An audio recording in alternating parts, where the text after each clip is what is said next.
Khaled spoke, I seen y'all both in Miami. Y'all performed like literally 5 minutes from each other on stage. Yeah. No, I wonder if y'all ever had a conversation since Joe is close to both of y'all. I haven't really had a conversation with him. I seen him one time. Like, he's one of the ones I let him go. Like, one night we was on the tour with The Lot, and then I just came in the dressing room because I already talked to Jada and them. We already worked on music and stuff like that, and he was back there talking, and he got a good look at my shoes. What you mean? Oh, he had his head down. Got a good look at my shoes when I was talking to him. But so you did say something to him? What's up? Yeah. And I said he ain't. But y'all just performed on stage like a week ago. But Joe knows how to balance what's going on. All right, like he knows. So he'll go, yo, you good? Right? Okay, right here. Stay right here. I'm gonna send Khaled on and then get him out of here, and then you. When it came to rap beefs, 50 Cent wasn't just tossing shade. He was launching full-on attacks. And DJ Khaled, he got caught straight in the crossfire, real quick. And no, this wasn't some light drama or a misunderstanding. This was war in the hip-hop world.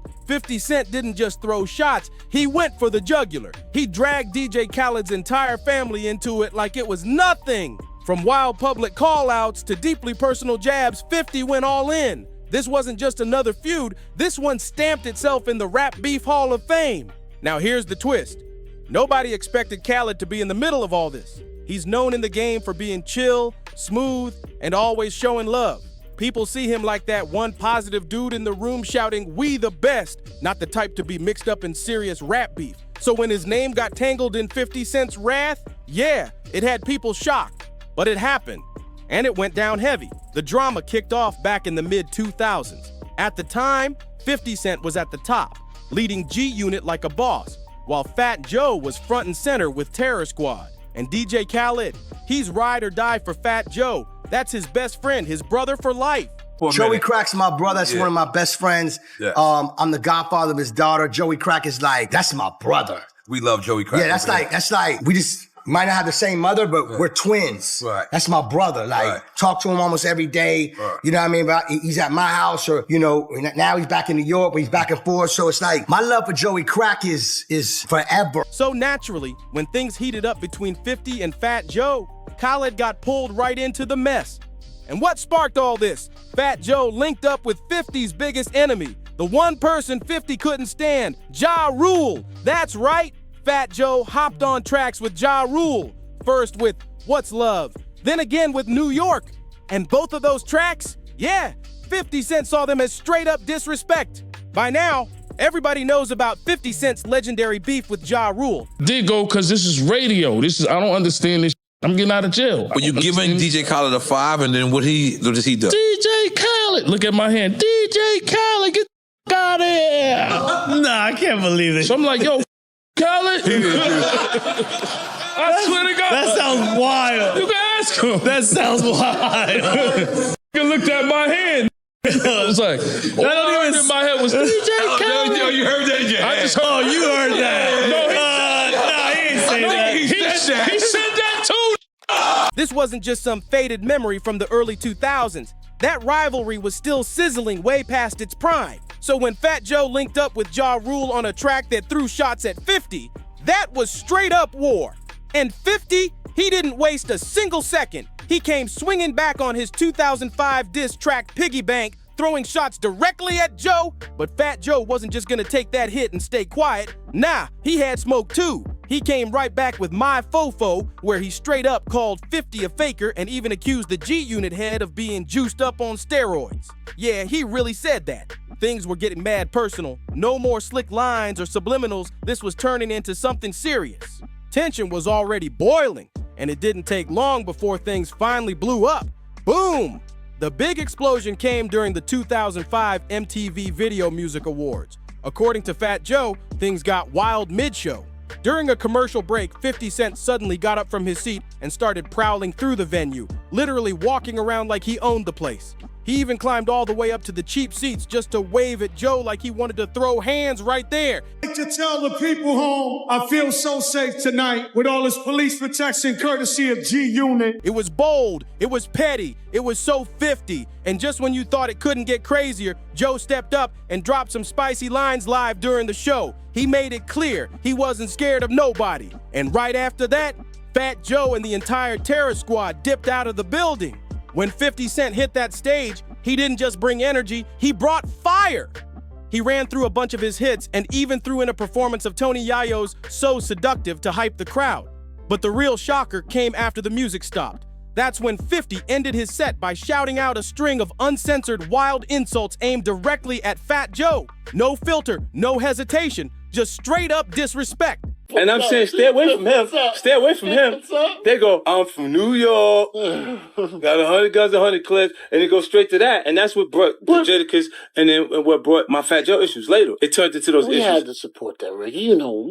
No, I know. And I'm like this. And they had to support they dude. It was they dude. Yeah, they had to support they dude. No, what I'm telling you is that turned into New York. And 50 Cent is something else at that point after they become 100 guns, 100 clips, and I'm from New York. And by now, everybody knows about 50's beef with Ja. That was the turning point. The beef had gone from behind-the-scenes tension to a full-blown public war. And now, everyone in the industry was watching closely. Folks had to make a choice. Who were they standing with? So where did DJ Khaled fall into this mess? Back then, Khaled wasn't yet the superstar mogul we know today. In 2005, he was a Miami radio DJ grinding hard, building his name in the streets and pushing beats as an up-and-coming producer. But here's the key. Khaled had a deep bond with Fat Joe, real deep. He didn't just know Joe, he saw him as family. And it wasn't just about friendship either. Fat Joe had opened the door for Khaled. When Khaled was hustling to get noticed in the Miami scene, it was Joe who recognized his talent. Joe didn't just give him a shout out. He took Khaled under his wing, introduced him to heavy hitters in the game, and helped him get his foot in the door. So with that kind of loyalty locked in, Khaled's position was clear. He was riding with Joe, no questions asked. And because of that, it was only a matter of time before 50 turned his sights on him too. And they hate me, so I'm happy with that. You know, I'm happy with that one. And you know what's crazy? I'm the best. Listen, you understand me? I'm the best. You understand what I'm saying to you? But none of your projects are class. Honestly, this next part of the story might be one of the most unintentionally hilarious moments in the whole 50 Cent verses. Fat Joe beef saga. It all popped off when Tony Yayo flew down to Miami to promote his track, So Seductive. Like every artist on the grind, he hit up the usual radio stations for interviews, and one of those stops was DJ Khaled's station. But even Yayo knew deep down, this wasn't gonna end well. Still, he pulled up anyway. And just like he predicted, yeah, it went left real quick. Now, Yayo's not exactly known for making up wild stories, but this one sounded a little too messy to be true. Like, did it really go down like that? Turns out, it did. Because years later, DJ Khaled himself confirmed everything. Khaled explained that it was never personal. He didn't have hate for Yayo, but his loyalty was locked in with Fat Joe. He couldn't give a warm welcome to someone from the opposite camp while Joe was still in the middle of that heavy beef with G-Unit. So when Tony Yayo showed up thinking everything was cool, yeah, he got a cold reception. According to Yayo, who later shared the story on Drink Champs, he thought the vibe was straight until he stepped into the studio and Khaled didn't even shake his hand. He said he came down here, he said everything, he said he thought everything was cool. So he showed up at the studio, then all of a sudden, you ain't shake his hand, had your friend in the corner with that fire on him. Well, I don't know about all that. I know about the shaking hand part. Okay. I don't know about all that other stuff. You okay? You know what I'm saying? But I am the definition of loyalty. Okay. Anybody that know Khaled, I'm a loyal friend. And if you're loyal to me, I'm loyal to you. But also a loyal meaning as in, it's not just the word loyalty, it's family. Yes. Right? I'd be uncomfortable knowing that you and this person are not getting along and I know it's serious. Right. I'm uncomfortable acting like everything is cool when I'd rather just be at peace and walk away. Then to make things even more awkward, Khaled had one of his boys chilling in the corner, holding that fire. No cap. That's what Yayo said. It was tense, weird, and a little dangerous. And just when you thought Khaled was done picking sides, nah. In 2017, he popped up on Rap City, which was still a huge platform back then, and made another bold move. During a segment where artists had to pull classic albums out of a bag and speak on them, Khaled straight up skipped 50 Cent's iconic Get Rich or Die Trying. Left it sitting in the bag like it didn't even exist. Let's be real. Get Rich or Die Trying wasn't just another rap album. It was one of the biggest, most respected hip-hop debuts of all time. Leaving that out during a segment dedicated to classic albums? That wasn't no accident. It felt personal. So when 50 Cent appeared on Rap City later and they showed him that clip of Khaled skipping his album, yeah, you already knew he wasn't gonna let that slide. A classic. I see Get Rich or Die Trying. I mean, you see Jay-Z, Dr. Dre, Snoop, Nas, Notorious. I'm going to go with the Notorious Ready to Die because I have to, because this is a legend. Yeah. And this is like, you know, I grew up listening to this music right here and inspired me. But the problem is, so is this Jay-Z. Crazy. So is this Snoop Dogg. Oh, we going in? So is this Nas. We're going in? So is this Nas. We're going in? So is this Dr. Dre Chronic. Cal, hold on. DJ Cal. Hold on. Talk to me. Hold Take on. it easy, Q. Come on now. Why is this last? Why is the G-Unit 50 Cent record last? Come on. I ain't gonna lie. This is a classic album. Okay. This is a classic album. But I'm just saying, though, I represent that love and unity. Okay. And I gotta represent that unity and love. So it's not going in the back. No, we the best.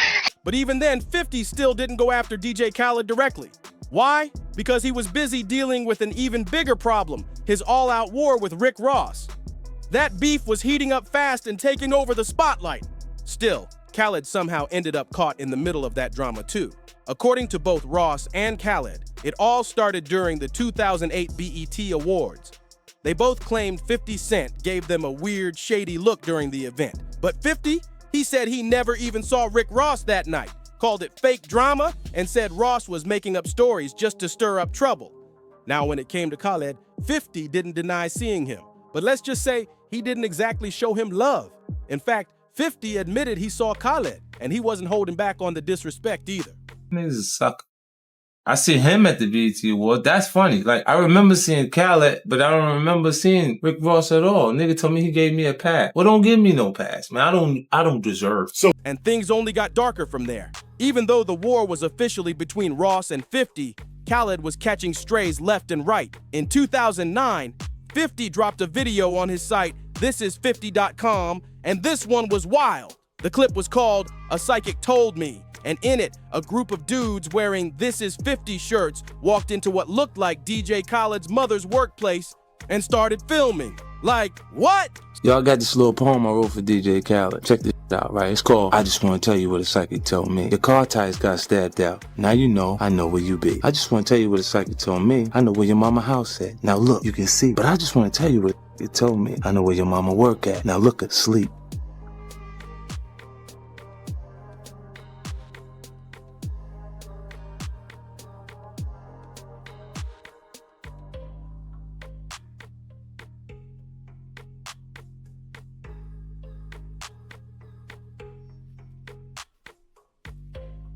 I just want to tell you what a psychic told me. I'm not the kind of nigga you should with, babe. I'm special.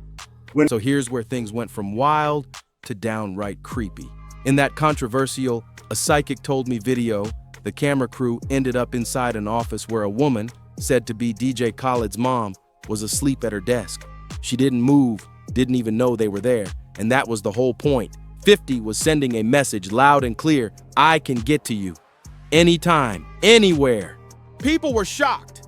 Some thought 50 had finally crossed a line, dragging someone's innocent family into a rap beef. Yeah, that rubbed a lot of folks the wrong way, but 50 wasn't backing down. Hot 97's Miss Info actually got a direct explanation straight from 50 himself. According to him, the video was a retaliation move, payback for a shady website he claimed was connected to Rick Ross. Now 50 said that site wasn't just promoting Ross's album Deeper Than Rap, it was going way beyond that. He claimed the site was full of personal attacks, and worst of all, it had a photoshopped image of his son, Marquise. Yeah, things got real dirty. Ross's team, they denied any connection to the site, which was called thisiscurly.com. And after a bunch of backlash, the edited photo of 50's son was eventually taken down. Not long after that, the A Psychic Told Me video also quietly disappeared from thisis50.com. On the surface, it seemed like the tension between 50 and DJ Khaled had finally cooled down. The public drama faded, but behind the scenes, Khaled wasn't letting that go. In a 2017 interview on The Breakfast Club, 50 Cent opened up about a moment that said it all.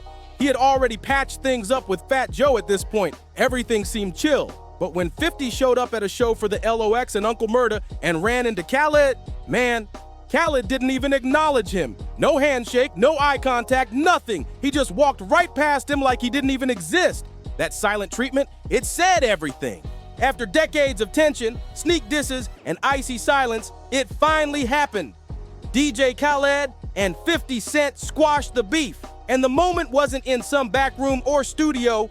It went down at a charity golf tournament hosted by baseball legend Reggie Jackson of all places. Yup, they were seen embracing each other, dapping up like old friends and walking side by side onto the course. Trying to fit in with you guys today, man.